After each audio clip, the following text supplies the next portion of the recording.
적자 성장 기업이 얼마나 위험한지에 대해서 한번 이야기해 보려고 해요.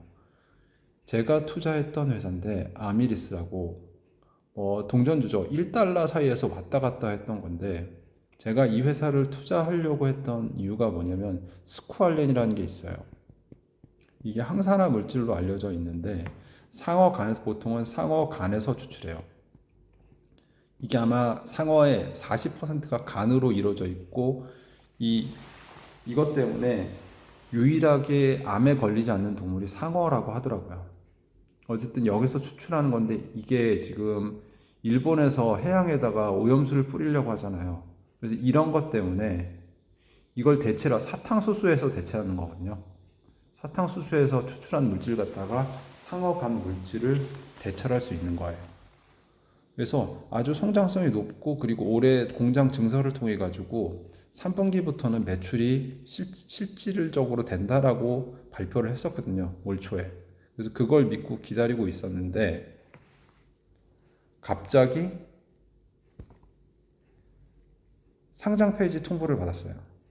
그러니까 8월 9일날 실적이 발표가 돼야 되는데 실적 발표를 안 하고 있길래 좀 불안하긴 했는데 그래도 뭐 계속해서 좋아질 거라는 전망들이 물론 제 추측 뇌피셜이긴 했지만 이런저런 뭐 인터넷 찾아보고 있을 때 스쿠알렌이 어쨌든 공장도 짓고 있고 증설도 되고 있고 실제로도 생산도 하고 있다 뭐 이런 식으로 검색이 돼서 했는데 상장 통보를 받았는데 통보를 받기 전에 뭐가 있었냐면 이 급락을 하더라고요.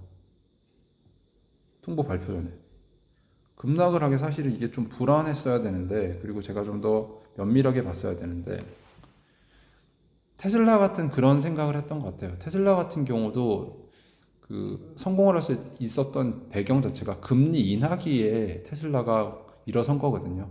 금리 인하기 같은 건 이런 회사들이 돈을 빌리기가 쉬워요. 빌리기가 쉽고 그리고 그 기술력을 바탕으로 해서 살아날 수가 있거든요. 근데 금리 인상기에서는 그게 불가능해요. 그래서 저는 급하게 10일날 이렇게 전체 매도했어요. 전체 투자 금액 한 10% 정도밖에 못 건졌던 것 같아요. 그런데 11일 날 보면 이게 막 위아래로 올라가거든요. 뭐 개인들이 판단을 문제고 저도 잘 모르겠지만 어쨌든 1달러 이하가 되게 되면 이게 상장 폐지 요건이 되고 계속 이런 식으로 거래가 되면 상장 폐지 요건이 되기 때문에 좀 문제가 되는데 0.1달러거든요. 거기다가 상장 폐지 챕터 11로 상장 폐지 파산 신청까지 했고요. 어쨌든 유동자금들이 막 들어가는데 저는 잘 모르겠어요. 아마 거래 정지가 되든가 돈이 묶일 수도 있으니까 뭐 조심하셔야 될 것 같아요. 어쨌든 저는 팔고 나왔고요. 어쨌든 이렇게 성장주를 투자하실 때 좀 조심을 하셔야 될 것 같아요. 그래서 팔고 나온 자금으로 뭘 집어넣을까 고민을 좀 하고 있는데 일부는 뭐 번지 같은 거를 조금 샀어요. 이건 뭐 하는 회사냐? 요즘같이 위험한 시기에는 필수 소비재를 사야 된다고 하더라고요. 필수 소비재인데 여기는 뭐 식용유 같은 걸 만드는 회사예요. 식용유 뭐 다양하게 만드는 회사고 검색을 해보시면 쉽게 나와요. 그리고 소량이지만 에탄올을 생산하기 때문에 지금 유가가 상승하고 있기 때문에 이것도 조금 뭐 도움이 될 것 같고 뭐 그래서 일부를 조금 담았어요. 팀랭스에 보게 되면 이건 팀랭스에 나오는 자료거든요. 그냥 공짜로 검색이 가능해요. 매수가 여달에 중립이 매도가 없는 식으로 나왔거든요. 그래서 한 20% 상승 여력이 있을 것 같다고 해서 연말까지 뭐 괜찮을 것 같아서 한번 사봤고요. 그리고 CVS 헬스케어. 헬스케어 부분도 조금씩 올라가더라고요. 약국 체인을 갖고 있는 회사인데요. 미국에서는 아시겠죠? 의료비가 많이 들다 보니까 약국에서 뭐 줄을 서서 뭐 사기도 하고 체인점인데 편의점 같이 뭐 그런 식으로 운영을 하나 봐요. 그래서 약국을 갔다가 뭐 물건을 사기도 하고. 그래서 매출이 뭐 괜찮은 회사인데 작년까지 괜찮지 않았던 이유가 뭐냐면 시그니파이 헬스케어를 80억 달러 인수하다 보니까 인수자금이 들어가는 과정에서 좀 주가가 좀 많이 하락했었어요. 하락했었는데 최근에 좀 잘 버텨주 그 장이 좀 변동이 크잖아요.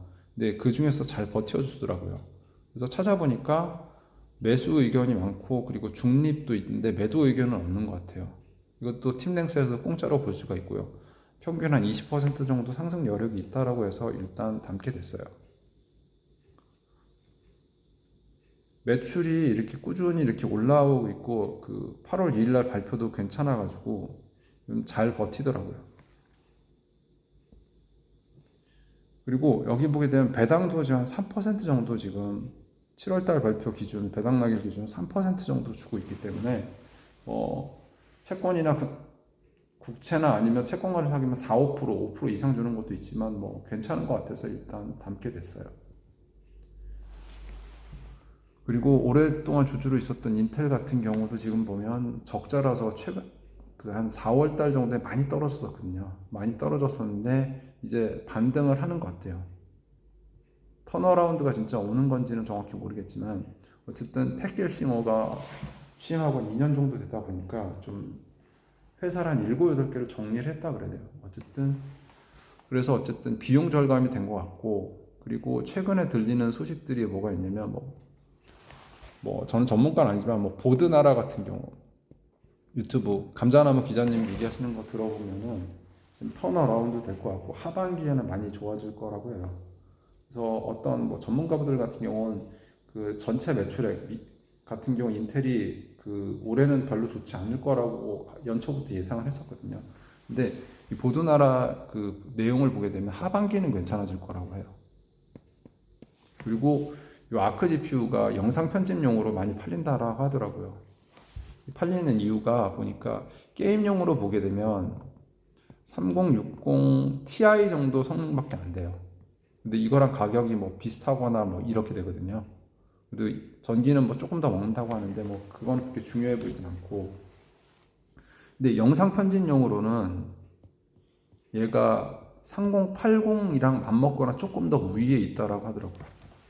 3080을 능가하는 면이 있어서 영상 편집용으로 많이 쓰인다고 하더라고요. 근데 이게 이렇게 되는 이유가 뭐냐면, 그러니까 인텔 CPU랑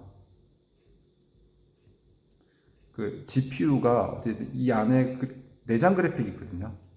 내장 그래픽이 있는데 이게 같이 일을 한대요.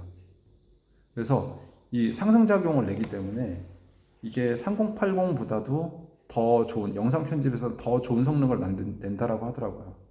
그래서 어쨌든 기술력이 있어서 조금씩 살아나는 것 같고, AMD도 좋은 회사긴 한데 CPU는 주변에 쓰는 사람들이 있는데 제 친구가 PC방을 하거든요. PC방을 하는데 PC방 그 CPU 같은 경우는 AMD 거 쓰기는 한대요. 근데 GPU 같은 경우는 절대 안 쓴대요.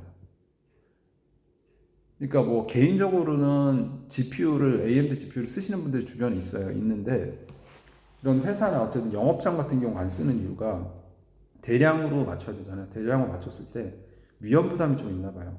AS에. 그래서 아예 판매하시는 분이 아예 판매를 안 하시더라고요. 그래서 이게 조금씩 해서 아마 이게 GPU 시장도 지금 삼강체, 원래 엔비디아가 제일 강하잖아요. 근데 지금 4060, 4000번대 나온 게 진짜 아주 좀 그렇잖아요. 그러다 보니까 대안으로 이렇게 좀 검토가 되는 것 같더라고요. 인텔 쪽이. 가격도 나쁘진 않고, 그리고 후속작이 좀 나왔을 때 이게 일단은 여기 보드나라에도 나왔는데 일단 대중적인 것서부터 이제 조금씩 잡아먹기 시작해가지고 그게 고급화로 간다라고 하거든요. 어쨌든 긍정적으로 좀 봐지고 이게 AMD 거보다는 좀 더 나은 점이 있는 것 같아요. 고가 사양 같은 경우 AMD보다는 아예 그냥 엔비디아 거로 하고, 중저가 사양에서는 이게 쓸만하다라고 하고 이게 아마 매출로 이어질 것 같아요. 중요한 거는 이 기술력을 바탕으로 해가지고 하반기에 인텔 14세대가 나오는데 이 14세대 내장 그래픽, 물론 이게 13세대 리프레시 13세대 리프레시한 거라고 해가지고 놀림이 있는데, 중요한 거는 이 13세대 리프레시인데 요게 기존 보드를 쓸 수가 있어요. 기존 보드를 쓸 수가 있기 때문에 지금 경기 침체가 올 가능성도 있고 좀 여러 소비가 줄어들 여지가 있기 때문에 일단은 기존 보드, 원래는 14세대를 내려고 하다가 기존 보드를 쓰는 거를 경기 침체할 때 보드값까지 한 4, 50만 원 들면서 판매가 문제가 생길 수 있잖아요.